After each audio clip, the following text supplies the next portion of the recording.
Simba es un proyecto gratuito de promoción de la lectura. Ayúdanos a que nuestros libros lleguen a más gente compartiendo lecturas en las redes sociales. Si puedes y quieres, también puedes hacer una donación para mantener el proyecto y posibilitar que nuestra biblioteca siga creciendo. Martina Emilia Pardo Bazán, cuento, hija única de cariñosos padres, que la habían criado con blandura, sin un regaño ni un castigo. Martina fue la alegría del honrado hogar donde nació y creció. Cuando se puso de largo, la gente empezó a decir que era bonita, y la madre, llena de inocente vanidad, se esmeró en componerla y adornarla para que resaltase su hermosura virginal y fresca. En el teatro, en los bailes, en el paseo de las tardes de invierno y de las veraniegas noches, Martina, vestida al pico de la moda y con atavíos siempre finos y graciosos, gustaba y rayaba en primera línea entre las señoritas de Marineda. Se alababa también su juicio, su viveza, su agrado, que no era coquetismo, y su alegría, tan natural como el canto en las aves. Una atmósfera de simpatía dulcificaba su vivir. Creía que todos eran buenos, porque todos le hablaban con benevolencia en los ojos y mieles en la boca. Se sentía feliz, pero se prometía para lo futuro dichas mayores, más ricas y profundas, que debían empezar el día en que se enamorase.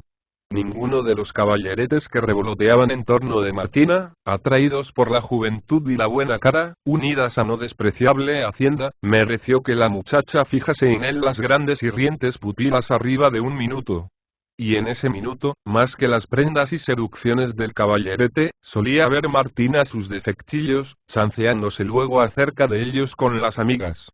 Chanzas inofensivas, en que las vírgenes, con malicioso candor, hacen la anatomía de sus pretendientes, obedeciendo a ese instinto de hostilidad burlona que caracteriza el primer período de la juventud. Así pasaron 3 o 4 inviernos. En Marineda empezó a susurrarse que Martina era delicada de gusto, que picaba alto y que encontrar su media naranja le sería difícil. Sin embargo, al aparecer en la ciudad el capitán de artillería Lorenzo Mendoza, conocióse que Martina había recibido plomo en el ala. Lorenzo Mendoza venía de Madrid. Era apuesto, cortés, reservado, serio, más bien un poco triste, aunque en sociedad se esforzaba por parecer ameno y expansivo. Su vestir y modales revelaban el hábito de un trato escogido y de un respeto a sí mismo que no degeneraba en fatuidad ni en afectación. Sin que presumiese de buen mozo, era en extremo simpática su cara morena, de oscura barba y facciones expresivas. Con todo esto, hay más de lo necesario para sorber el seso a una niña provinciana, hasta sin pretenderlo, como, en efecto, no lo pretendía Mendoza al principio. Las bromas de los compañeros, la fama de picar alto de Martina y también su atractivos y gracias, su belleza en plena florescencia entonces impulsaron a Mendoza a acercársele, a preferir su conversación y, poco a poco, a cortejarla. El pintor que quisiese trazar una personificación de la dicha, pudo tomar a Martina por modelo en aquella época deliciosa en que creía sentir que su sangre circulaba como río de néctar y su corazón se iluminaba como ardiente rubí en la perpetua fiesta de sus esperanzas divinas.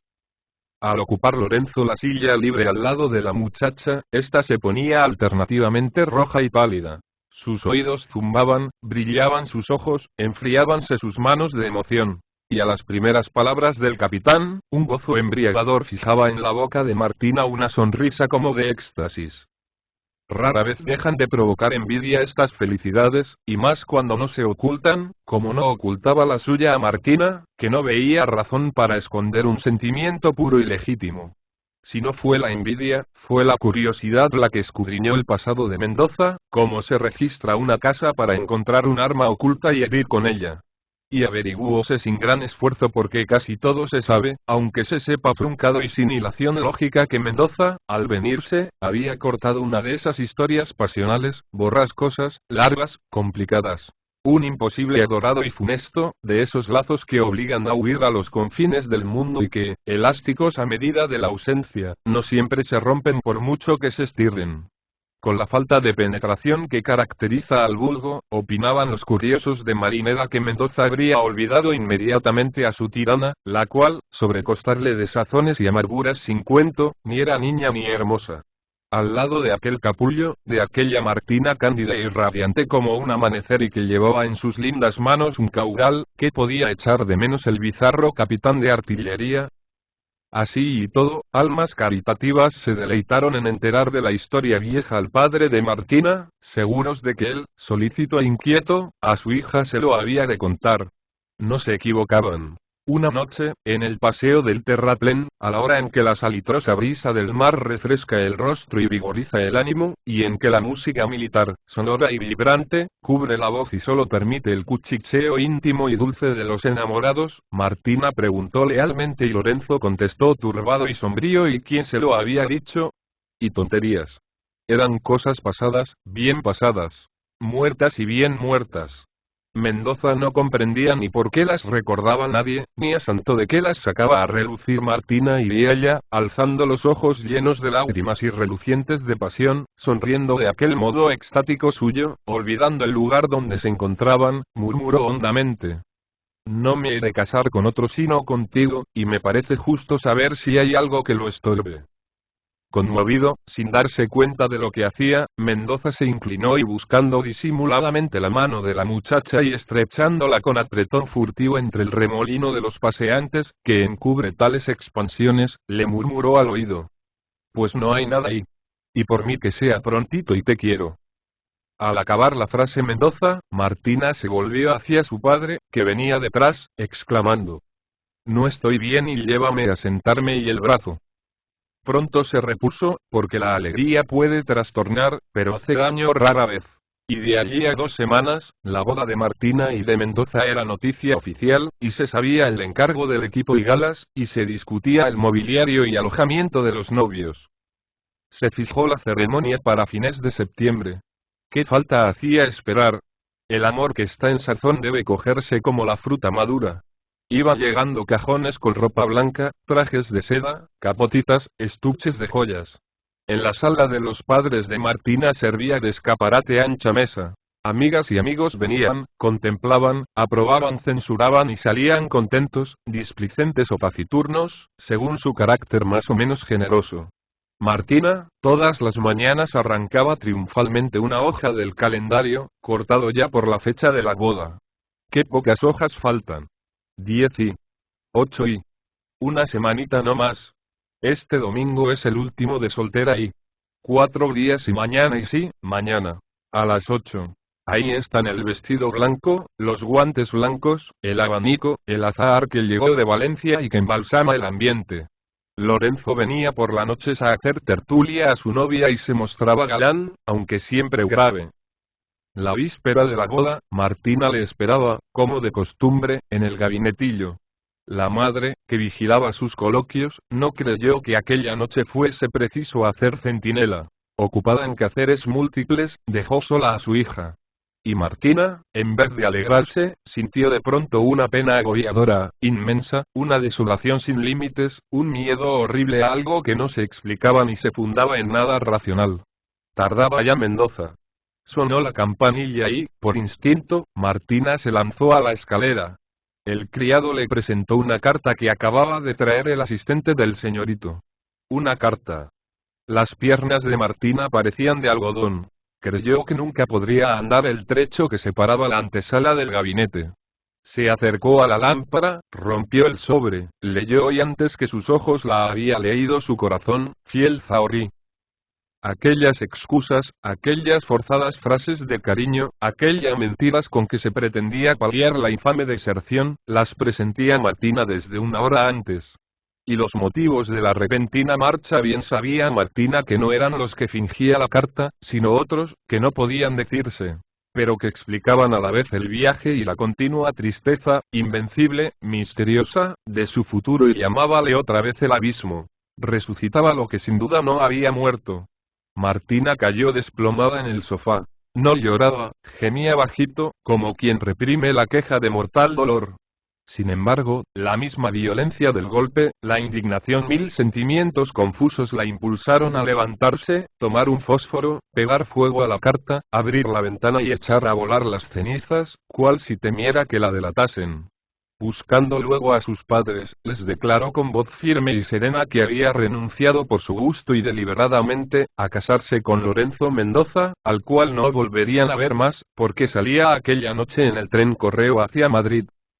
Poseían los padres de Martina una casa de campo no muy distante de la ciudad, y en ella se ocultaron con su hija para dejar disiparse la primera polvareda de la deshecha boda.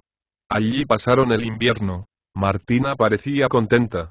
Le hablaron de viajes a la corte, al extranjero. Rechazó la idea con disgusto.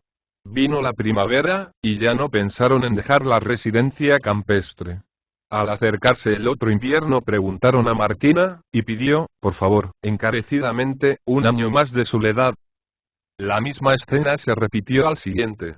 Los padres empezaron a impacientarse. Les parecía que ya era hora de que su hija volviese al mundo y se le buscase otro novio formal y auténtico, que borrase de su memoria lo pasado. Mas en esto aconteció que enfermaron los viejos, y con distancia de pocos días se los llevó el sepulcro. Al padre, una fiebre reumática, y a la madre, un inveterado padecimiento del corazón.